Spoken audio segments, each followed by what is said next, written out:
Hello, hello, hello, hello. Thank y'all for coming out to the Kickback and Vibe for the Afrofuturism Festival. We're going to go ahead and get into a quick panel, and then we're going to have our panelists come out and then do some music for y'all after that. So without further ado, we're going to go ahead and introduce the people that's going to be on the panel. First person we got coming out is DQ4E Queef. Yo. Round of applause. All right, the next person we got coming out is going to be Muse. Already. Yo. Limited. The next one coming out we got is Anonymous.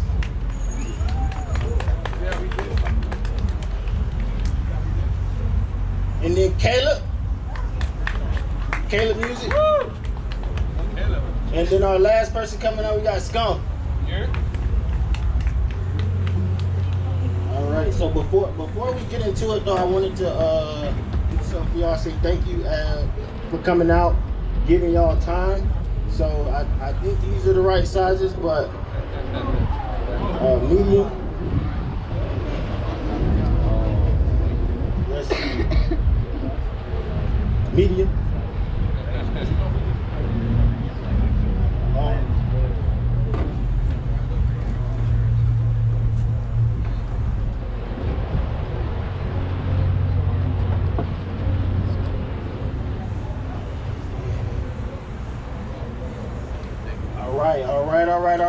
All right, fellas, so we're gonna get right into it.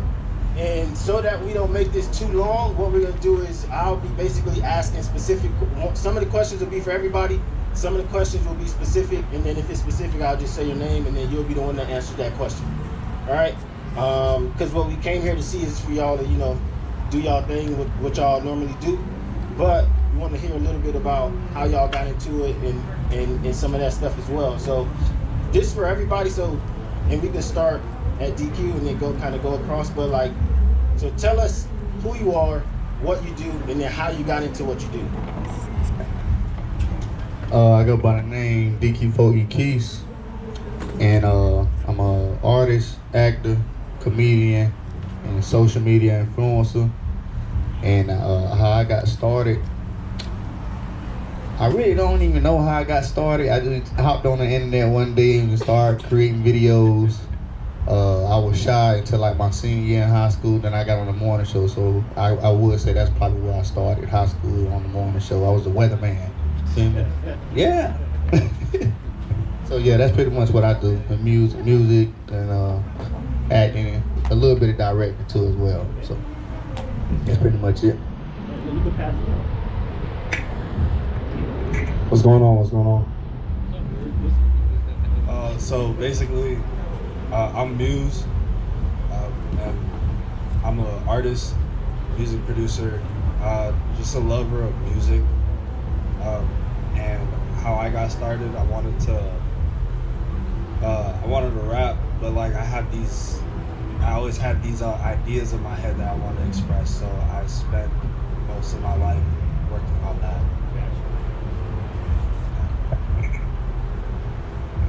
What's up, everybody? My name is Anonymous. How I got started in music is I was always in the entertainment industry since a kid. I was doing Huggies, and then after that, acting and modeling, and then I met somebody very influential in the music industry, which pretty much shifted my whole entire career towards the other way. And then I got lucky and ran into A Boogie, did a mix and master for Still Think About You.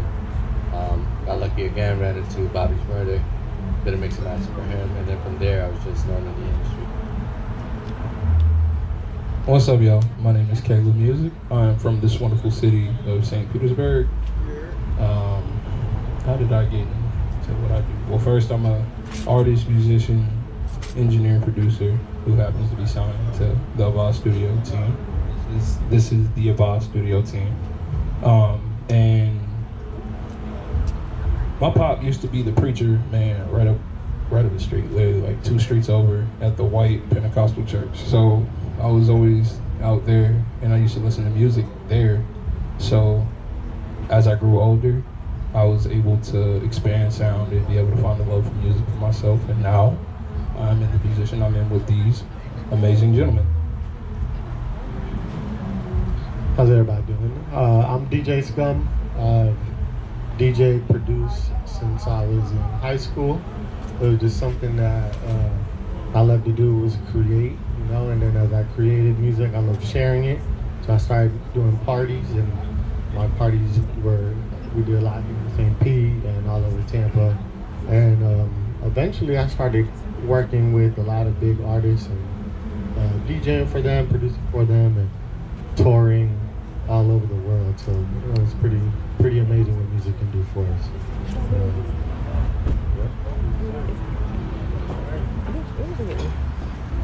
All right, and thank y'all for that. So the next question I got for y'all is basically just talking about the industry, because a lot of people want to be in the industry, and there are thousands of different influencers and musicians and different people like that that come into to what y'all are doing every year, every minute, every second. So the question is, what makes you stand out? What makes you rare? Like the shirt I just gave, it says "I am rare." What makes you rare in your industry, in your field? Well, in the comedian field, ain't nobody getting on no draws and skates and skating around. Ain't nobody doing that. And then for me, it's just like I like to bring that fun back, like that old TLC, the old MC Hammer, just bringing fun back into it, and making that feel good music, making people, like, you know, if they down, just want to uplift them and stuff like that. So I figured out to call him rare.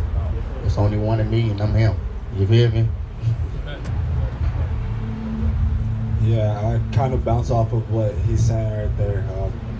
I make a lot of music, and I love to make I love to make you feel something. Whatever that emotion is, or whatever you do with that feeling, is what I love. I love to be that. That's what makes me stand out. I know some people want to do it because they want to be popping. Some people want to do it just because of whatever. You know, everybody has their reason, but like, I just love to be that better of a great, great man. I'm not gonna lie to you, I just have fun with it. And I'm good at what I do. That's why I was given the opportunities in life that God gave me.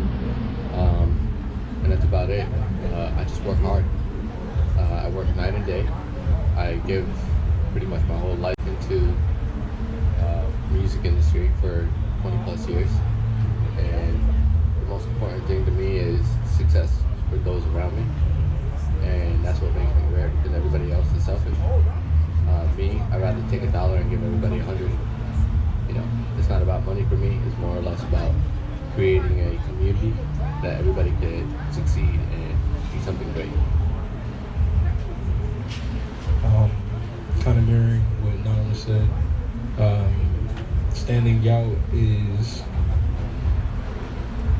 in this day and age, especially in music, it's weird. But we look on the news, we wake up, we look at the charts, we look at the billboards, we see the weirdos at the top. So that's, you know what I'm saying, that's why I'm so confident not only in myself, but in the product that I put out, because it's the separation between just putting something out just to put something out and have fun and say, oh, you do that. Yeah, we do all that, but like, music is supposed to heal, music is supposed to give a message.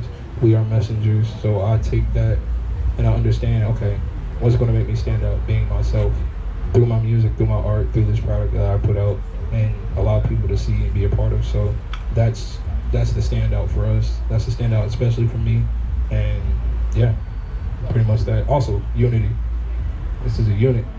So that's also what's gonna take us farther than a lot of people. Is like, everybody will say, oh yeah, we are a team, we do this. We're in the studio 5 times a week. I'm in the studio 4 times a week for hours, you know what I'm saying, to add up days.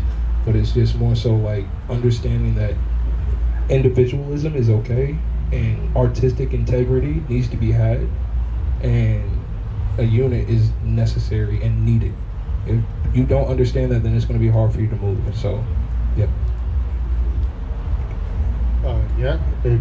exactly what everybody said. You know, being an artist is being rare. You know, finding that identity in you and showing it to people is what being an artist is, basically. But me as a DJ, what I did unique, I actually used to play a lot of music that I enjoyed. And it would be certain times that I would play music at even these high-end clubs, and they didn't enjoy it at the moment, you know, because I found a lot of music surfing through the web. And then I remember one time I got kicked out for it, actually. A club kicked me out. They're like, no, we don't. You made my club too crazy. And then 6 months later, the same song and music they were kicking me out for was on the billboards now. So now they were playing it at the club because it was on the radio now. But when I was playing it before people found it, it was rare. That's usually how it works. When you're rare, you stand out. When you're rare, you're an innovator. You set trends. So I can see y'all already on that path of doing that. This one is going to be for Muse. So the music is a key ingredient to the creation. That's what we hear. Like when the song come out, we hear the music. A lot of times we overlook the smaller details, like the production, the engineering, and all of those things. Now, like the producer is like a big thing now, but before it was just like you had Timberland and Swiss. So, what is it? How do you use technology and bringing forth what you're trying to hear and what you're trying to say on that beat, and when you're doing what you do? I'd love to answer that question. I have been using technology since the beginning. I'm 22 years old, born in 2002, and I started making music in 2014, 2015. Got my first laptop. Shout out my dad, and my boy, he cracked the FL for me. Don't crack FL, purchase your items. But you know what I'm saying. I'm just saying that. But yeah, bro, I got my FL, and my boy just told me every single time, just go on YouTube. Go on YouTube. Of course you want, like, I was able to use YouTube as much as I longed for, like, a mentorship and somebody actually personable right side by side. But having that, what we say, YouTube University there, accessible to you, to learn about all these things that you didn't know that you needed to know about, or anything that you wanted to know about. And you get to find out so many things, and you get to experiment and delve into the different nuances of everything that you want to put your mind to. There's another perspective, you know. But yeah, technology has been like the key thing in my growth. Like, yes, and a lot of people don't really understand that. I remember when I was like 14. And one of my boys was doing a beat making, and we got on Fruity Loops.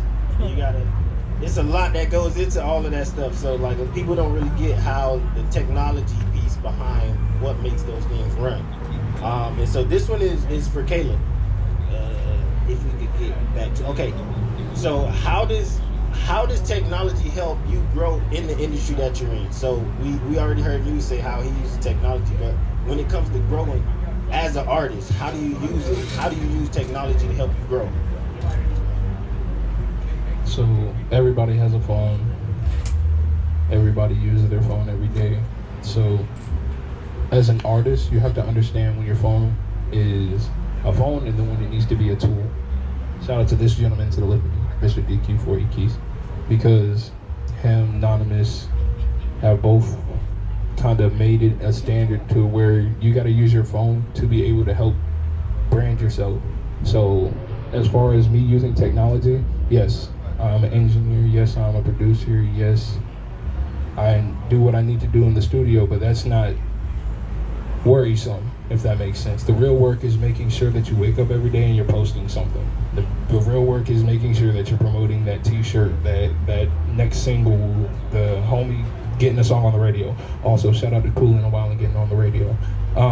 it's just making sure that you're using technology in your advantage, because you can do so much with an iPhone. You can shoot 4K videos, so you can make people be like, oh my God, it looks so awesome to be where he's at. But really, you're just in the studio. You know what I'm saying? And it's not really a secret, because the studio is an amazing place to be, but like being able to use your phone to make people draw to you and draw to what you're doing and to actually like buy into you as a person. Because bro, I just be on, I'll literally take a video of me sitting by the pond and I might put like a caption or something up, something inspirational. Hey man, get through this Friday. It's almost the weekend, we lit. You know what I'm saying? But that's what it takes to be able to push, to be able to relate to people, so you can actually like build an organic brand for yourself, so you can see it go longevity than just be short term.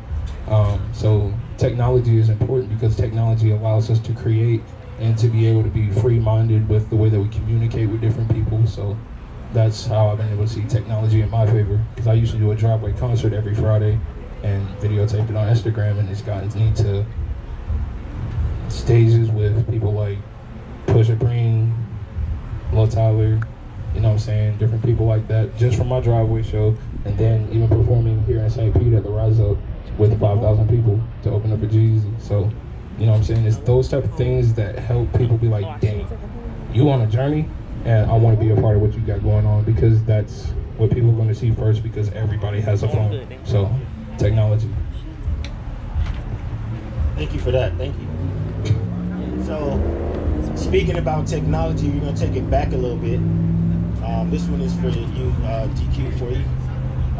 So, in the music space, we went from vinyl to like right now, like Caleb was saying, on your phone. You could go on your phone and just pick up and hear a song.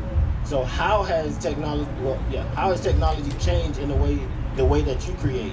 Because again, like before. You make a song, it goes out, it's on a CD, it's on a cassette tape, it's on vinyl, that's purchased differently. Nowadays, you have to think about how is these things being purchased, how are they streaming, and so forth. So how does that affect how you create? Well, when I was first starting music, it was just they were burning CDs back then. So we used to get them on the computer and they burn CDs and go out and hand them out, sell them $5, $10. So then that's when they created, I think it was Vine first, then Instagram, and then they started creating all these platforms. So I just got caught into it and figured out like, okay, now I gotta find something that's gonna be something to catch their niche, like something to catch, like something creative that'll stand out, like something out the box. So you basically just gotta be consistent and then use your resources, everything. YouTube gonna have everything, Google gonna have everything. They didn't have that when I was, because YouTube was just getting started, 2008? I think I was in like 9th grade, I think. I'm old. I'm about to be now, ain't I? Yeah, so now it's just like TikTok, like you just gotta be consistent. Post every other, like 2-3 times a day if you got to. And one day, one of these videos is gonna do what it do. So that's what it takes nowadays to, get known and stuff like that. So that's basically how I use technology now. I just use it to my advantage. So ain't no telling when these social media apps will go down. So back then they ain't have all, like, we just in the streets, CDs, just meet DJs and anybody that can have a connection in the industry too. So that's about it.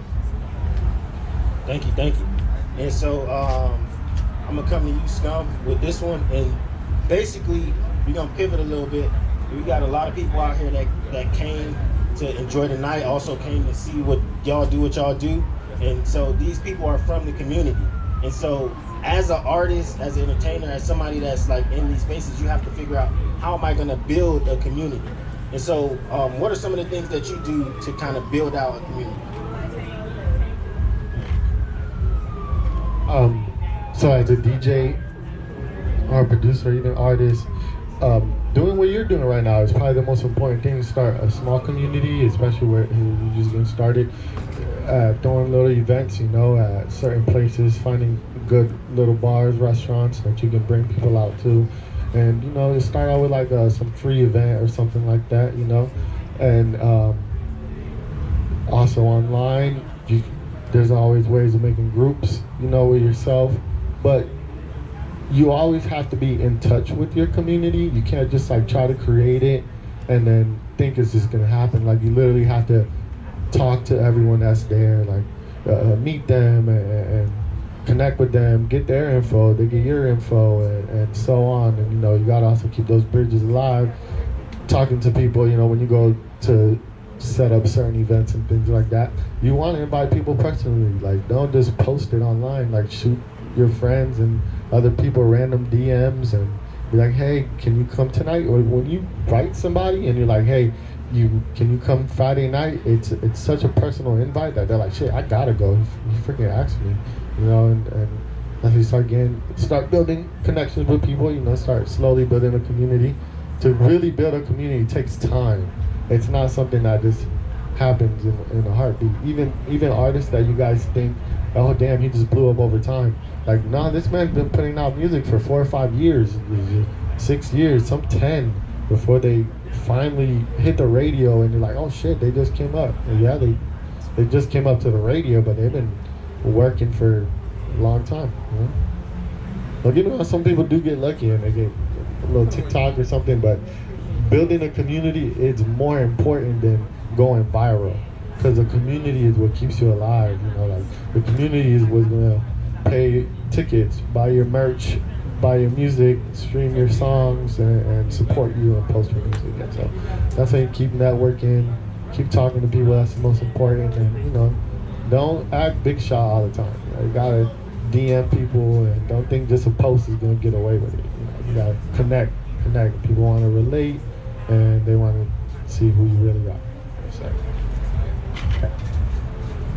Thank you. That was in depth. And then speaking of like understanding buying the merch, understanding, speaking with your community and doing stuff like that, even though it's fun, it's creative, it's entertaining, there is a business side to all the stuff that you do.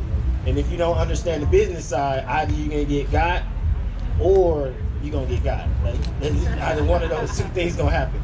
And so I'm going to come to you, Anonymous, because, like you said, you've been in this industry for a while. So you've seen a lot of stuff. So when it comes to that, how has tech allowed you to add to the business and music industry and create different streams of income? Because, music is one stream, but we also have to figure out how do we add to what we're doing, and how do we use that influence to build on what we got going on? Monetization. Y'all understand that word? Monetization. So, once YouTube came out with monetizing, I learned and researched it, made sure I understood it backwards. Okay. Another thing is, as far as distribution goes, I got in the beginning. First song I mixed and mastered that did 4 times platinum flags, I only got paid $2,000. The song made over $100 million. So I got less than 0.1%. So with that, just being at home, just looking at it like, wow, everybody outside, I'm over here struggling. Made me want to research and figure out, okay, laws and things of that nature, which technology came into play. I went straight to Google. I became a Google lawyer, in the music industry. Then when I got the money for it, I contacted my own lawyer, make sure I got my rights in the songs and royalties that I own, and make sure that the lawyer wasn't getting me too, because from getting got, I'm sure most of you guys understand. Once you get got, heartbroken, whatever it is, trust issues come in. You don't trust anybody. So now you got to make sure your money's correct. The one thing that happens in the music industry is producers, engineers, they don't get nothing. You'll find out most of the engineers and producers that work really hard, they don't get as much money as the artists do. Matter of fact, they're struggling paycheck to paycheck. So with technology, that gave me the ability to understand, all right, we got to create an industry and a community that producers and engineers can profit off of. Also artists too, major labels, they usually go after artists and try to take most of their profits. And they hit them with a bunch of stuff. So I decided, all right, I'm going to create a platform where artists get to keep most of their royalties, where the label only gets a small percentage, which they should. You know, the artists are the ones doing the most of the work. You know, we're just putting up the money, and it's fine. Anybody can put up money, and you get a loan. So with technology, you know, being that there's several different platforms as a label, I look at, okay, what is every single platform I can get paid for? You know, I'm hungry like I'm homeless. That's like, I just made that up right now, but I'm hungry like I'm homeless, you know? I always want to find every stream of income, you know? Right now, we're looking at people used his emoji as a Superman for Apple. That's a couple $1 million. You know, you use my artist, we want the bag. He needs a Ferrari. He needs to feed his kids. So with technology being out there, that also creates streams of income. No matter what you do, just keep doing it, and technology's going to pick it up. And once you see it out there, that's when you come and get it yourself, educated with a lawyer, or, you know, understand what you're owed, and then you go after it, you know? And you use technology. Hey, boom, that's me. Pay up. Thank you for that. Yes, big. And kind of pairing what was just said. So we talked about like building community, talked about the business. So, and when you put those kind of two things together, you get like marketing, branding, and stuff like that. So I'm gonna come to you, DQ. I know you gotta get that message out. No, I'm joking. But what is the importance of branding? And then what do you think about when you're like going at branding yourself? I would say the importance of branding is just knowing your fans, knowing what they like, and just knowing that your brand can like give off a positive vibe to the community. Whatever you do, you just don't want your brand to look bad. And like I say, you just know your friends, like ask them questions, like get to know your fans. Pick up the phone, call one of them, or just talk to them on live. But basically, just get to know your fans and get to know what they like. So that's pretty much. And then also identifying yourself, like Scum said. That's pretty much it. Okay, and then we're gonna do this question for everybody, and you can like give a quick, short response. You talked about like the importance of it, but when you think about branding, what do you think about? Like, what is branding to you? Branding to me is just something that's like meaningful to me. Something that what can I say? You know, something that make my audience and my fans feel good about themselves too, just the way it make me feel.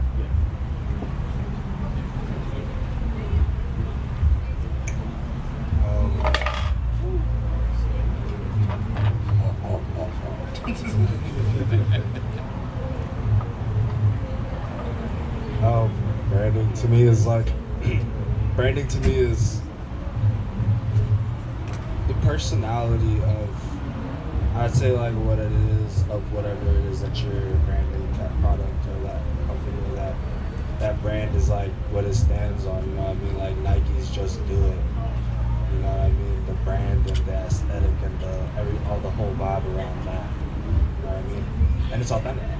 It's authentic to the brand. It's authentic to what Nike stands for, that business stands for. So it's for a personal thing, like, you know, as an artist, it's a personal thing, you know what I mean? You know, if you're to brand yourself a certain way that's not you, it's not gonna go down. But if it stays authentic and it's true to you, it could go a little bit. It's just what I see right now at this point in time, Right. where I am Muse today, in 2024. I'm gonna sum it up in 3 words. Influence, character, connection. That's what brand is. It's you, how you profit off of it, why people like you, why you should continue to be you. I also got 3 words: vision, person, and then the people. What your brand's vision is for whatever the product is coming out, whatever that you're putting out, the art, the font, whatever it is, bro. Whatever people see it, they have to be able to have the same vision that you have when you put that logo out. Hence, so as the person, I gotta be confident wearing this hat every day. because this is my brand, this is my logo. So when I go out in public, I gotta make sure that people are like, yo, what is that? Where can I get that hat? Oh, this is a custom hat from my brand. Vision, person, and then the people. Yeah, everybody said it. Well, brand is just, as an artist, brand is really your identity. You know, nice and simple. Yes. Thank you. And then very, very short and sweet. And so the next question we're gonna come back to you, Caleb, and just ask. We're doing a lot of talk about technology. We're doing a lot of talk about business, branding, and stuff like that. What is the importance of having these types of conversations amongst ourselves in our communities, and as far as like in Black communities, but also is in communities of different ethnicities and races, but then also as far as like amongst artists and creatives? Because again, if you don't understand business, then you can get got. If you don't understand how to brand yourself, then you can be very good and you don't get seen. Or you can be Kanye and sell a white t-shirt for $300. So it's like, what is the importance of having these conversations in communities like these? All right, so first and foremost, raise your hand if you're from here. All right, raise your hand if you're an artist. All right, raise your hand if you want to be a successful artist. All right then. So that's why these conversations are important. I grew up right up the street, you feel me? So I'm from here. I have never been a part of no shit like this. So I felt it was important that we do something like this because, you know what I'm saying? It's one thing for somebody to say, okay, we want to do better for our city. Okay, we want to be able to help. But it's another thing to bring information. What we bring to the table is not, you know what I'm saying, meant to, how do I say this best? It's not meant to be anything from just out of a book or a textbook. We try to bring you guys like real life situations. We are actually a part of a team. We are actually part of a movement that is moving, which is very rare. Like we talked about earlier, being able to be an individual. So being able to have these type of conversations, just let other people know, yo, keep doing what you're doing. These are the pieces. Connect the dots, make it work for yourself. Go be great for yourself. Because, you know what I'm saying, like I said, I never was able to have those type of conversations here. So I felt like that's what's important, is these type of conversations. Because we see how many hands went up on all three of those questions. So that's why it's important. So we can continue to keep going and keep going and keep going and keep going and keep going and keep going and keep going. Yes, sir. This is going to be the last question, so y'all can get into what y'all do, and so we can kind of turn up the vibes over here. Is a kickback and vibe. So for Anonymous, we did again a lot of talking about branding, marketing, a lot of these things. The first thing you said was you got into this so that way you can kind of flip the script, so that people aren't being taken advantage of. I'll take the dollar and give you the 99 because you're doing most of the work. So what is the benefit of an artist that has to do all of these things getting on a label? Benefit of an artist getting on a label, right? That's your question? Yeah. Okay. The benefit of an artist getting on a label is the label usually has connections, okay? No matter what you want to say, a label has the funding, the connections, they know the people. Money goes a long way, money talks, okay? So when they're able to take $100,000, walk into a club and say, put me with the big guys, and then the big guys see, oh, man, who the hell is this guy? And then they say, oh, yeah, no, I own a label. I got to, oh, yeah, who you work with? Oh, this, and this. Oh, cool, man. I'm a producer at NBC. Oh, all right, cool. Next, call them up, have dinner, lunch, whatever.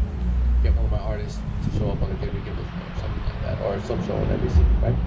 So that's what my job is. That's what a job of a label is. Create those connections, create those opportunities, okay? Whenever somebody in the industry has an opportunity, they usually go to a commercial company, okay? They don't go to the artist directly. Why? Because artists are complicated, okay? That means, that's a great thing, by the way. You have to be complicated, okay? Because that's what makes you unique, different, creative. Me, I look at it as okay, what is going to be profitable, okay, for both sides. So I'm able to make that conversation with those people and, you know, delegate something where an artist doesn't have to worry about anything but showing up. Okay, so that's where a label comes in. Now, if you have a label standing behind you, you want to shoot a big, like a nice video where you want some people to show up that are probably, you know, C-list or A-list, you know, celebrities. It costs money to bring those people out. Now, if you're with a label, chances are the label knows another label owner. Hey man, can you get one of you guys to show up? All right, yeah, no problem. And we just saved you a ton of money, okay? With my label, I usually try to do that so I don't have to bill anybody. We don't usually bill our artists. Our label is structured completely different than how the industry is structured. We don't do back pays. So meaning, I'll pay for your studio time, I'll pay for your video, I'll pay for your Uber, I'll pay for your phone bills, I'll pay for whatever it needs to make sure you get to that studio to create that content, create that music. I'll pay for it. And then at the end, I'll take a small percentage. You get to keep most of it. You know, with labels, they're me. I pay for everything. I want 99%. Me, I look at it as, if I create this environment for everybody, they can all come together. I get 1,000 artists. I get 1,000%. I'm winning. I'm on a jet. So are my guys. We're all chilling. You know? So that's the most importance of signing to a label, a good label.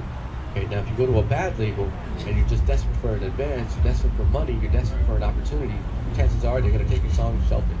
They're gonna give you a little bag and they're gonna say, all right, we're gonna get Bad Bunny to do this song. And you'll never be known, okay? So signing to a label is not always a good thing, but it is a great thing because of connections, okay? So you have to look through your contract, you have to find out who the label is, what they stand for, what they represent, how they have their contract structured, if it's beneficial for you, okay?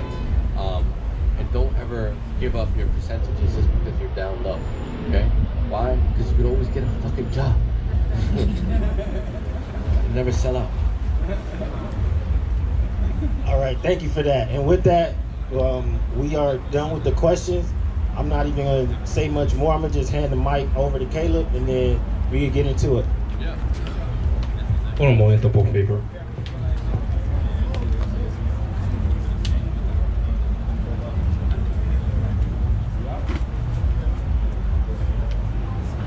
Yo, shout out to Ty Dawson in attendance.